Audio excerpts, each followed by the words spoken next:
तिम्रा मनका कुराहरू येशूलाई भनिदेऊ। तिम्रो भित्री लडाई संघर्षहरू प्रभुलाई कहिदेऊ। संकष्टमा तिमीलाई बोक्नु हुने प्रभुलाई भनिदेऊ। संकष्टमा तिमीलाई बोक्नु हुने प्रभुलाई भनिदेऊ।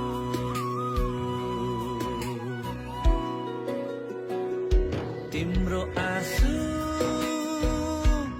थोपा थोपा बटुल्नु हुने उहाँ नै हुन्।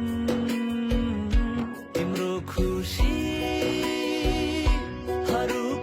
वास्ता गर्नु हुने उहाँ नै हुन्।